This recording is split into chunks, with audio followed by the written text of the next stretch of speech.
for making time to come to our new office in level 28 Menara Axiata.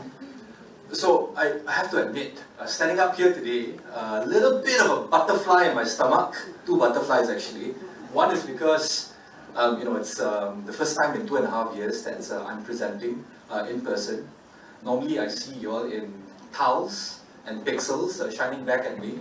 Today it's in human flesh, so slightly uncomfortable at the moment. The second reason why I have butterflies in my stomach is because as a Malaysian, I'm very proud to share this very momentous occasion, Google's commitment and efforts in Malaysia, spearheading our nation to a digital-first, high-income economy. And the reason why we are so bullish is simply because of the whole new wave of adoption in technology, right? So technology has helped Malaysians through the economic effects of the pandemic for the past 2.5 years. I'm sure all of you can relate to it, but on an aggregate level, that's translated to more Malaysians coming online, and more Malaysians coming online and purchasing goods and services for the first time. So since the start of the pandemic, in the research that we did with Bain and Temasek, we found that over 3 million Malaysians came online and purchased goods and services for the first time in their life. Right? So that's about 10% of the population of Malaysia. And while the economy has opened up, the digital behaviors are here to stay. Now, over 80% of all internet users in Malaysia are buying things and services online and will continue to do so in this whole endemic and new norm. So for Malaysian businesses, small, medium, and large enterprises, being found online is a prerequisite to survival in this digital-first economy. So I'm proud that we at Google, we were able to contribute to the Malaysian business community. Since the start of the pandemic, we have trained close to 40,000 Malaysian businesses through our Mahir Digital Bersama Google program and Women Will program. And Malaysia is well known, right? Malaysian entrepreneurs are well known to quickly adapt to new technology, new tools, new platforms, new fintech services. So I do want to take this opportunity to share a story of an entrepreneur. His name is Sahiran, and he runs an F&B business called Just Here.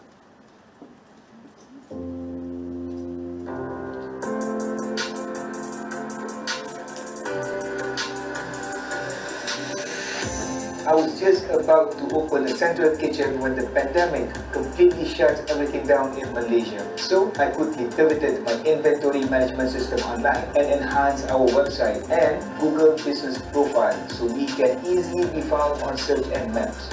I also adopted digital marketing, which helped me maintain a consistent revenue stream amidst the unpredictable lockdowns. And this is only the start of our digitalization journey.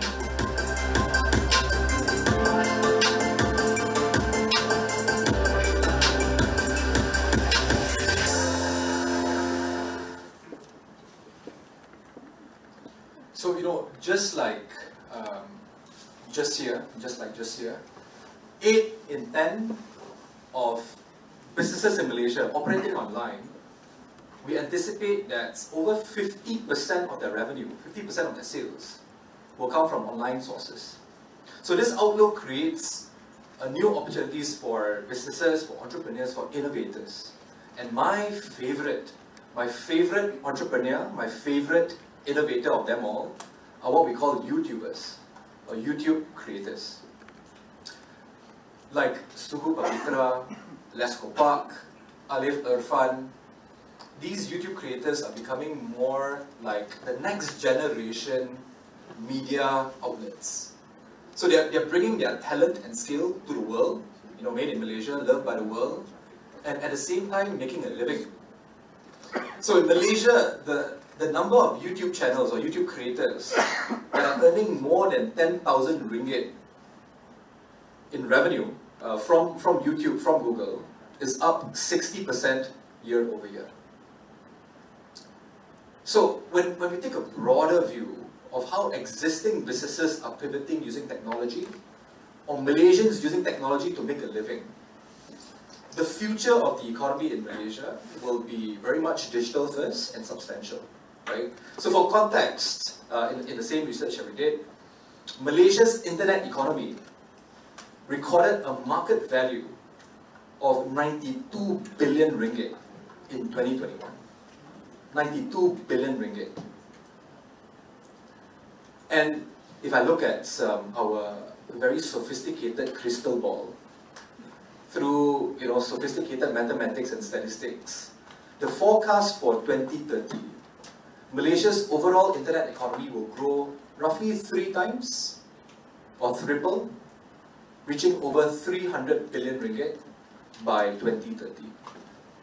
Now, while the contribution of the digital economy will be substantial, to get there, we need to improve on equal access to online services for every Malaysian, and most importantly, having a workforce that is talented, that is upskilled, and having the business community create new jobs that matter to their business as well as the employment sector. Okay? So, speaking about new skills and jobs, we have a big announcement later.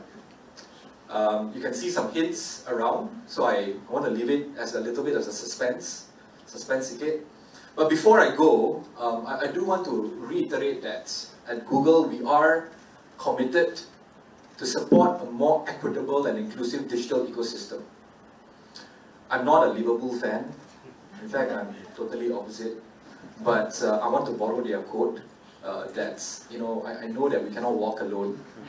So we will continue to partner closely with, YB Tokpas office, the government as a whole, industry partners, to achieve our joint mission of advancing Malaysia together.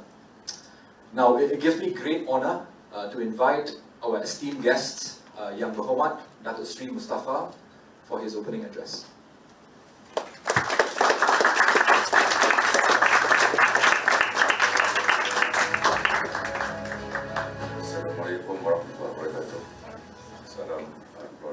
Malaysia. Thank you, Mark, and to the distinguished ladies and gentlemen. After having heard that inspiring speech from Mark, I'm pretty sure that I'm sticking my text. I've got a text. I think I'll probably go off the cuff. Firstly, it is a pleasure to be here. I was here many years ago. Probably were 2 years old then in Malaysia. I understand that Google Malaysia has just finished 10 years in Malaysia, so asking Mark whether you're going to celebrate the 10th anniversary, which is quite normal for many companies. That's not going to be understood at the moment, but something worth considering. So thank you for inviting me. We've been meeting each other quite a bit, online and offline, in my capacity as Minister in charge of monitoring the digital blueprint. February last year is 1 year old now. We decided to launch the digital economy blueprint and the 4th industrial revolution as well. Our job has been undertaken by Fabian here is to monitor, the implementation of all the initiatives under the blueprint. There are at least 40 major initiatives, and we've got 6 clusters altogether. We've got the talent cluster, the economy cluster, the infrastructure, and the people, the science, and the imaging technologies. And there's another one, I've forgotten, 6 altogether. So that's our job in the economic plan unit. One of our jobs is to make sure that this particular plan, which is a very important plan in the context of transforming Malaysia. And Google, as you know, is one of the CSP service providers. One of the 4, they've been working closely with government. Before coming here, I was given a brief tour of this building, this office, very exciting. Jasmine who introduced himself to me. Thank you so much. Went to the small restaurant that you have. Of course, Google has always been very intriguing and very interesting. I visited a few. I've been to Google Singapore. I think I've been to Silicon Valley as well. Very interesting, very exciting. Actually, Google and a few others have set the trend for officers and interaction among employees. I mean, that in itself is a major innovation on the part of Google. Today, I've been told Google is making a big announcement, big surprise for the moment, in the next few minutes. But I've been given a briefing of what they've done, with Madrid in particular, in assisting our SMEs. Lots of big stories, not only Shahiran, which you shared with us, Mark, a few moments ago, but there are many, many others. And as Malaysians, we're proud to know that so many Malaysians have made it big during this pandemic and post-pandemic. There are so many stories, from the smallest village to the biggest cities in Malaysia. And I have got this small group which I'm part of. One is where I come from in Julai, about 50 of them. This small place has got a number of digital entrepreneurs. And I've got another group which is people in Kelantan who are doing well. And I must say, when I visited some of their physical facilities and as I interacted with them over a cup of coffee, I was very impressed with the success of all these guys, the boys and girls. And many of them are young, of course.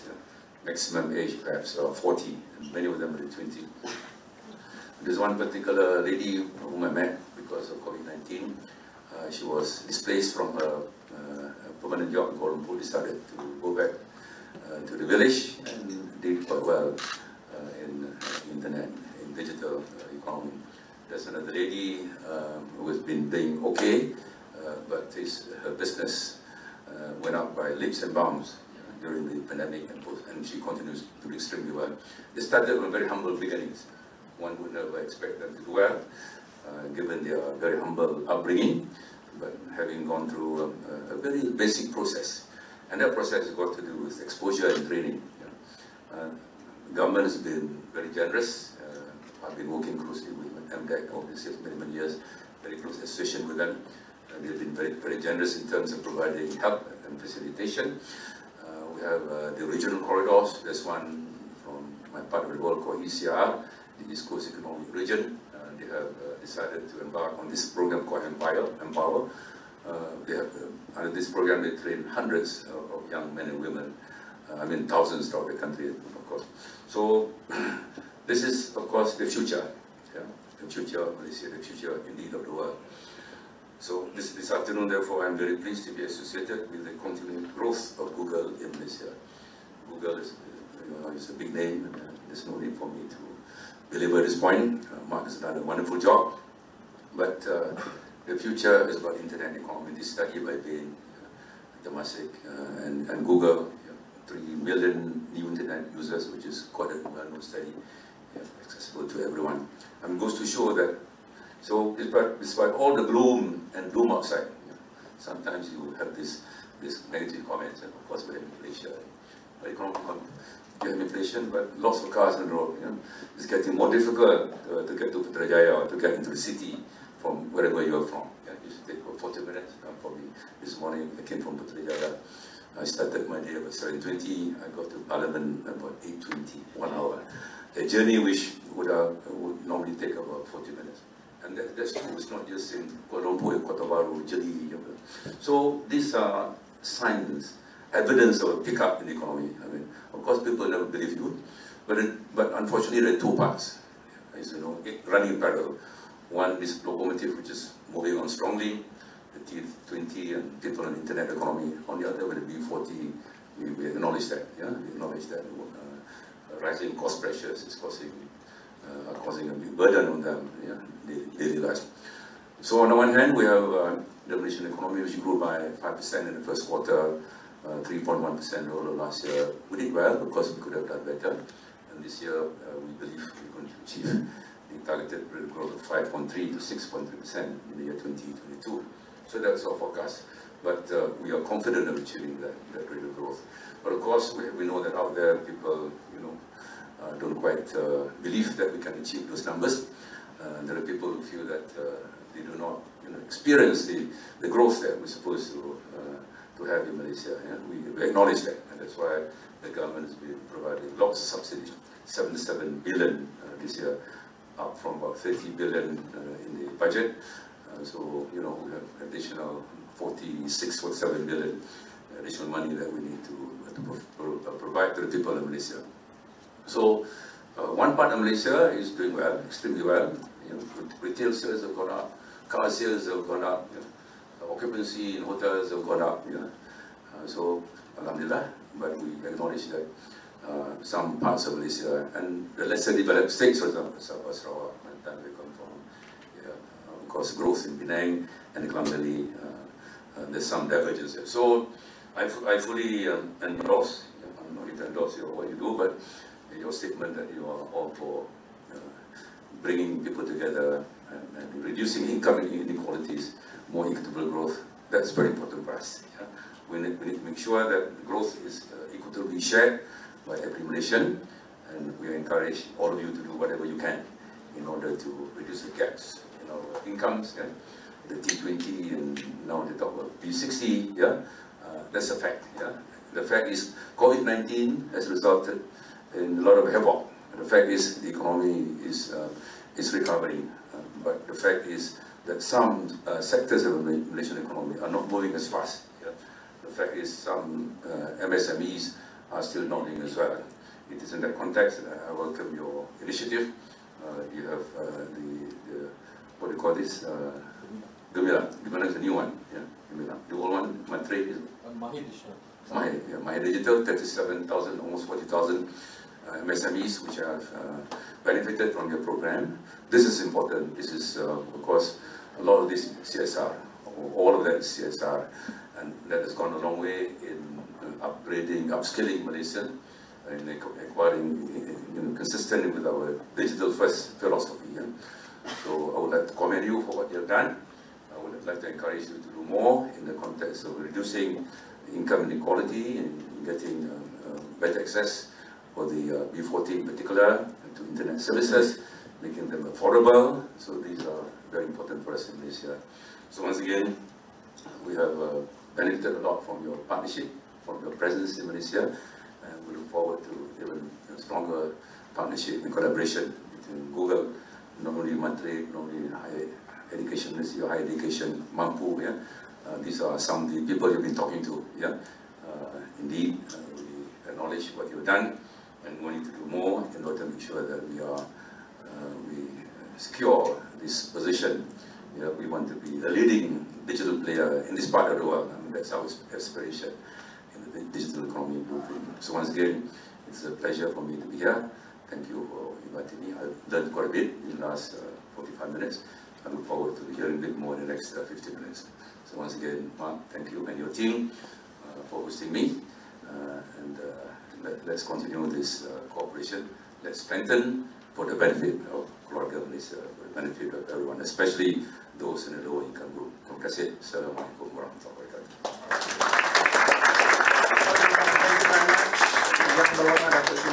I'd like to invite Mark to present a token of appreciation on behalf of Google Malaysia to Topa for being with us today. Hello, hello.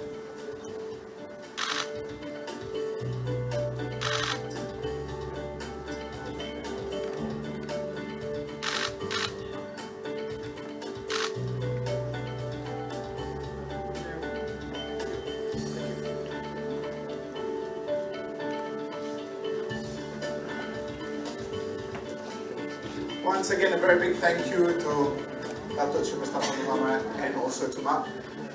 Alright folks, let me start all over again. I haven't introduced myself. Very good afternoon once again. My name is Dino and it gives me great pleasure to welcome you to level 28 of Google Malaysia and welcome to the third edition of Grow with Google. So it's an exciting day. We've heard a couple of things that was presented by Mark. Wonderful initiatives that is waiting for us in the future, making us a more digitally resilient country, community, economy, all the above. And of course, we've heard what Tok Pa said earlier, wanting us to be a digital-first economy. It is in this spirit that we're all gathered here today because we want to know what else we can do and what else we can achieve individually as well as collectively, working with members of your own community, but also working with people like Google. So it's a great day to learn about what we can do next for our community. But first, I want to talk a little bit about teachers. Teachers. We all have fond memories of teachers. Some of us only have memories, not so fond. I acknowledge that.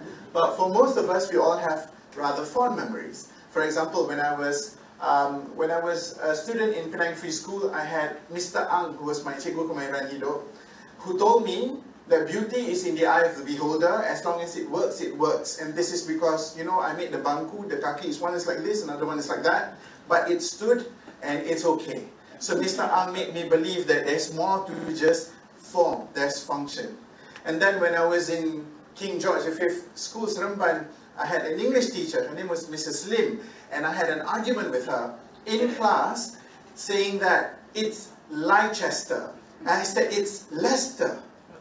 My granddad's English. And she says, no, you have money, you go, and you tell me Leicester or not. I don't know if she's doing it to egg, you know, just to egg me on so that I open a book and research, but I was glad that I did. And from there, I learned that what you learn is not just what you learn in class, but also what you learn in books. So this was before Google, right? I couldn't just whip out a phone and Google it, but I had to open a book. But the thing that stuck with me is that my teacher taught me that there are more ways to learn rather than just to sit and listen to one person, and that there are many, many ways for you to express yourself and to learn. So teachers are amazing creatures, and sometimes we undervalue them. So we are very, very lucky to have many educators who have gone above and beyond to ensure that students continue to learn throughout the pandemic, because the pandemic has made the teachers not just the person standing in front of you in class, but also the person who is entertaining you in your computer screens. Because suddenly you have 50-year-old men and women having to entertain 10 to 15-year-old kids in ways they've never had to because of the pandemic. So Cikgu Claudius Upin from SMK Ranca-Ranca in Labuan is definitely a wonderful example. Now when the pandemic struck and the school moved to distance learning, Cikgu Claudius worked hard to engage his students, and in the beginning, as expected, only about nearly 8 out of 10 students skipped online classes. I mean, who wants to sit there in front of a computer because it's cuti, right? You know, pandemic, isn't that a big cuti for most of us? Well, not really, because education still needed to go on. So he then creatively designed a blended learning experience with Google Meet and Google Form to make his classes more interactive, and he even went the extra mile to train fellow teachers to use digital tools to make learning fun. And as a result, the school has seen a 70% increase in student engagement. That is the challenge, but also the beauty of how the pandemic has taught teachers to really rethink about, you know, the art of learning and the art of teaching. So Cikgu Claudius and the education community have inspired us with their creativity. And while we believe that teachers are our best assets for education, technology can play a significant role in transforming teaching and learning. Now, throughout the past year, Google works closely with the Ministry of Education to train up to 8,000 public school teachers to become Google certified educators as part of the DeLima certification program. Thus, and this program offers educators mastery in using Google products and tools that support robust classroom experiences and student outcome. So Google is not just your resource of Googling things, but it is also enabling you and upscaling everybody, including teachers, and in this case with regards to education. Now, besides digital skills, we also need to ensure that students have access to digital learning, and this is super important. Nearly 55,000 Chromebooks were distributed to the B40 students across Malaysia as part of the Cerdik program, and this enables access to digital learning and help close the learning gap. Now, when we give students access to the right tools and technology, this creates opportunities for them to independently explore their interests in greater depth. Because the learning part already tapao. By whom? By our educators and by people like Google. So it's now up to the kids to go ahead and explore what else is out there. And this is the only way we can move forward towards a digital-first economy, as what Tok Pa mentioned earlier. Now, over the past 2 years, folks, school teachers and students have redefined the classroom with technology, and we all know this very, very well. Today, it gives me great pleasure to invite Dr. Waris Shukri, the Deputy Director of Education Resource and Technology Division in the Ministry of Education, Cikgu Premalata Selvaraj, our teacher from Sekolah Jenis Kebangsaan Ladang Krian in Ibong Tebal, in Penang, alongside with our sessions moderator Raja Azmi, the Sales Director of Google Cloud Malaysia, on stage to share how educators continue to redefine learning and teaching to ensure that everyone continues to learn, even you and I. So without further ado, I present to you our panelists for today.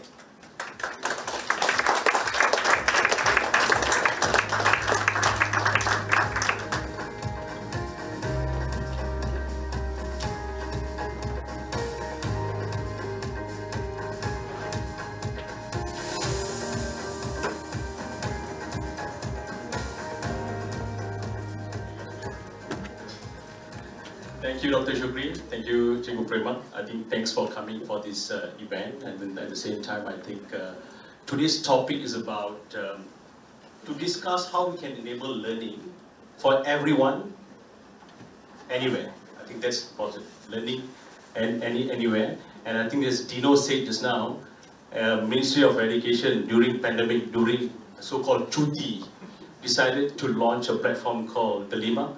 And created this Dilemma platform. Basically is a, I would say, digital education learning initiative by Ministry of Education to drive teaching and learning for the 5.5 million students and teachers, and it's to drive the lifelong learning future skills for the students, right? So with that, Dr. Shukri, could you please share how school have been leveraging this Dilemma platform and teaching and learning experience? Thank you, Raja. A little bit about Delima itself. Delima is, of course, the Digital Education Learning Initiative Malaysia. But to be honest, we first started off with Google Classroom way back in 2019. And for us, we then evolved it to Delima, which is actually the learning platform for the Ministry of Education. During the pandemic, I think a lot of teachers were shell-shocked that they had to do digital learning online. So for us at Dilemma, I think one of the key things we decided to do is to ensure that the teachers had access to training on how to teach online. This is, I think, one of the key priorities we had.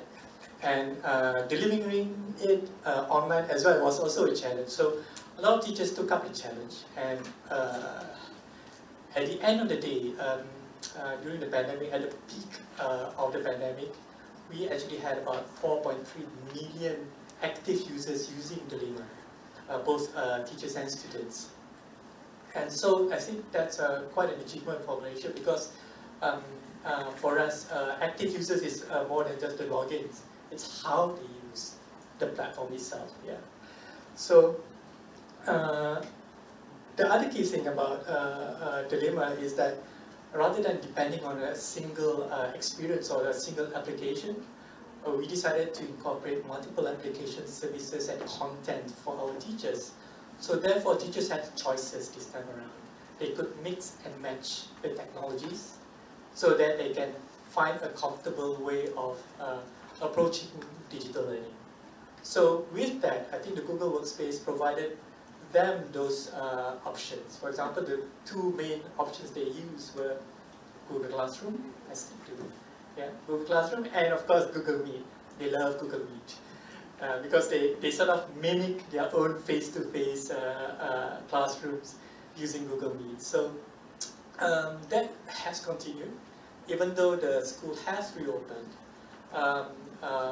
In general, we still have quite a high number of active users, generally around a million a month. So I think, you know, in terms of moving forward in the Ministry of Education, we're looking into hybrid learning, of course, and then strengthening the types of training that we have. So for us, the DCTP, or the Dilemma's Certified Training Program, we are ensuring that's continuing to ensure that the competencies of teachers are continually looked at, either via the GEGs or the Google Educational Groups, or via the ministry, or combination of both. So we are also looking into ensuring our students have these competencies and skills, and looking into how Delima can also certify students in terms of their lifelong learning. So in ensuring teachers have the right skills and competencies, of course, we have to also look into how they use the application services in terms of their pedagogies. Yeah? So that's a science and an art. A lot of times we sort of gloss over pedagogy rather than concentrating on the apps and the services. But here, I think with our partnership with Google, we try to marry both things so that they understand how teaching and learning can happen, even at a hybrid environment in school. So with that, I think also looking at the student outcomes and how we can deliver it, even though it's on the digital side. Yeah, for example, during the pandemic, of course, one of the key things that we were looking at is how do we deliver things for SPM Sport, for example. Yeah, so that became important. Yeah, so different strategies, different ways of delivering, different approaches in combination. So at the end of the day, I think we managed to do quite well in that area. And I think moving forward, hybrid learning and different approaches will be some of our strategies with the digital learning platform. I think I should stop there. Thank you, Dr. Shukri. I think what we heard, this Delima platform is fantastic, right? Because we created an environment whereby all schools, 10,000 schools get access to this platform, and it is uniform learning. I think that's important. So we heard from the person who built it from that perspective in terms of initiative. I'm going to hear it from Cikgu Prema, from the user, the teacher itself, in terms of how do you think that enabling this inclusive and accessible learning using this Delima platform? Yeah. Welcome, and thank you, Mr. Raja, for the questions. From my perspective, I can say that we can't deny that technology plays an important role in education and also in school. So for as for my students, they do learning, collaborative learning through the Google Docs, where they can have the group work, and at the same time they can discuss with the group members in the chat. And they also doing mind mapping before they go for writing the essays. The mind mapping is to the in Google Docs with the add-ons and also from the Google Drawings. And of course, the one-stop center that we call the Google Classroom. The Google Classroom where they can keep the notes and they can refer back their assignments whenever they need. And when we touch the Google Classroom, of course, I want to talk about the interactive quizzes. The quizzes that comes from the Google Form, of course, and also with our Delima platform, we can have interactive quizzes from the Kahoot, other apps like Plickers, where we no need to do, where the students don't need to have devices. And from this part, I want to touch about this internet safety thing, where my students have a fun learning with Interland, from the Google itself, and they do get certified with the Play Interland, and they do receive the awareness of the internet safety. And as a leader, I'm a GEG APEC leader since 2018.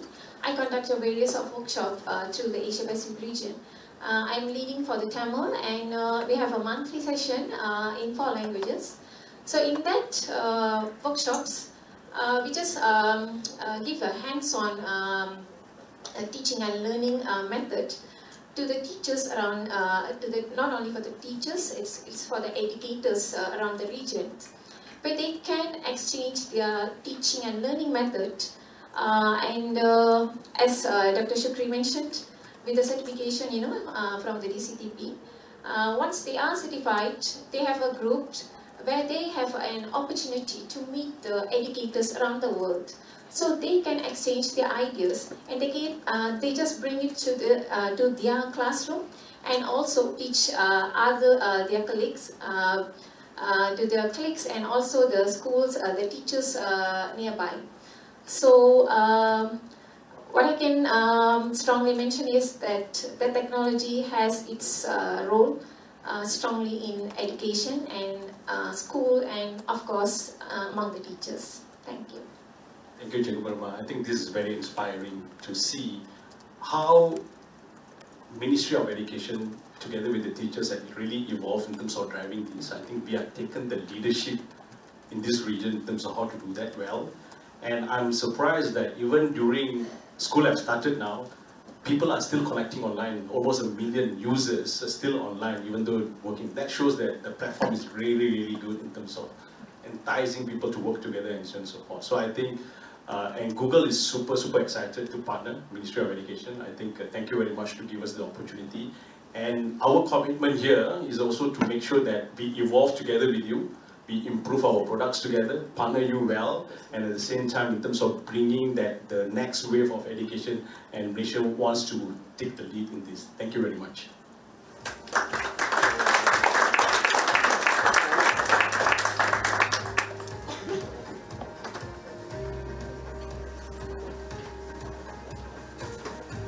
Thank you very much to our panelists. Thank you very much to Cikgu Pramalata, to Dr. Shukri, and also to Mr. Raja Azmi. Cikgu Pramalata, I love the visuals of you teaching in class. It's so colorful. I think it just shows that your effort in trying to reach out to your students. And I completely understand the challenges that people like Cikgu Pramalata will probably face. I mean, imagine if you have built a career over so many years doing one thing, and because of the pandemic, you have to relearn how to do the exact same career. So, you know, a round of applause for people like Cikgu Pramalata who represent teachers all over the country who are trying to make a difference in the lives of our loved ones. Now, talking about learning, it is, of course, you cannot deny that it is a lifelong process. Now, most of us continue to learn beyond the classroom. Now, a perfect example of this is Diana, the founder of Piñata Party.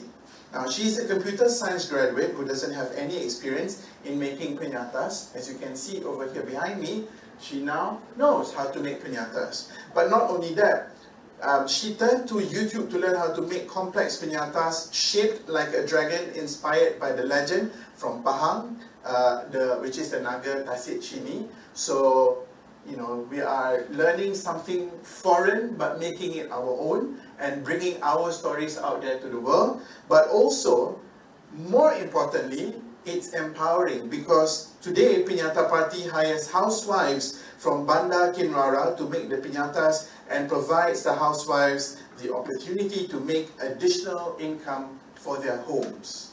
So this is the kind of effort that we want to see coming out of the pandemic as we embrace digitalization as a way of our lives.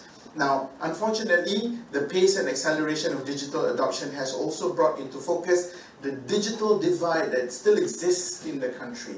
And this is something that definitely needs to be addressed. Now, for those that are still left at the periphery of connectivity, risk being left behind, and this cannot happen if, again, I'm referencing what Tok Pa mentioned earlier, a digital-first economy.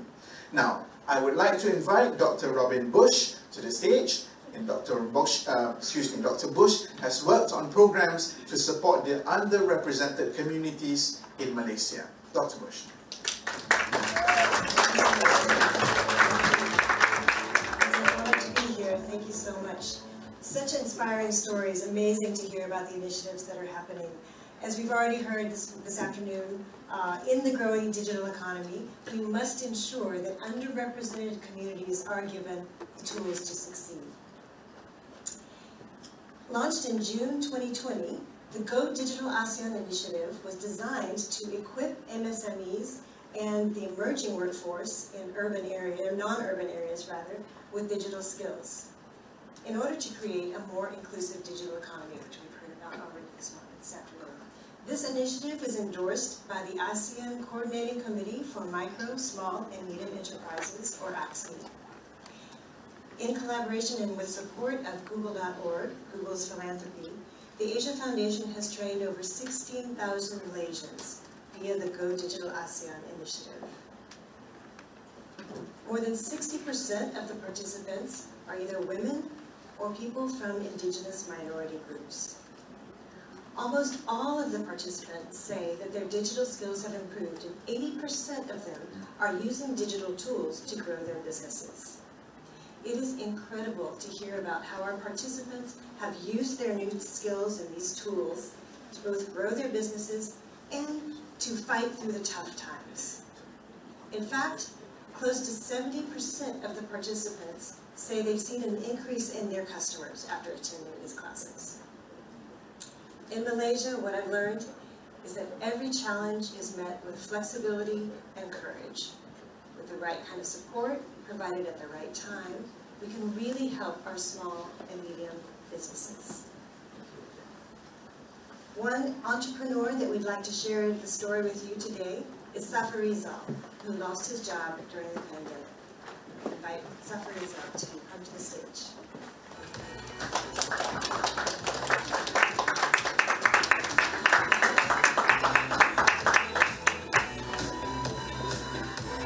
Terima kasih Dr. Robin. Pencarian kerja sewaktu PKP memang agak sukar. Walaupun berasa kecewa, saya tidak pernah berputus asa. Di rumah hidangan memang tidak lengkap dengan resepi sambal nenek saya. Jadi dia cuma memerhati, memberi tunjuk ajar dan bangga melihat cucunya meneruskan resepi miliknya. Okay. Cukup pedas dan juga mempunyai aroma yang unik. Sememangnya, sambal merupakan masakan yang utama di kebanyakan rumah-rumah. Dan saya juga berfikir, adakah orang lain berminat untuk membeli sambal buatan resepi keluarga saya? Kemudian tercetus idea saya untuk memulakan home bakery, menjual sambal yang saya buat di Sarawak.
So we spoke about getting upskilled, we spoke about getting certified, and if one can't afford it, we offer scholarships.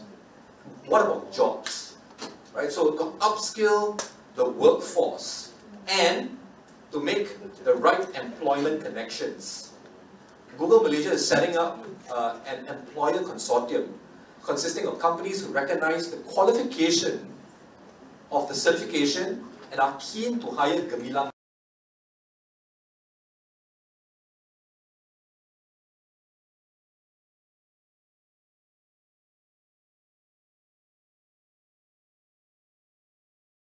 like banking, e-commerce, telecommunications, news organizations, and transportation.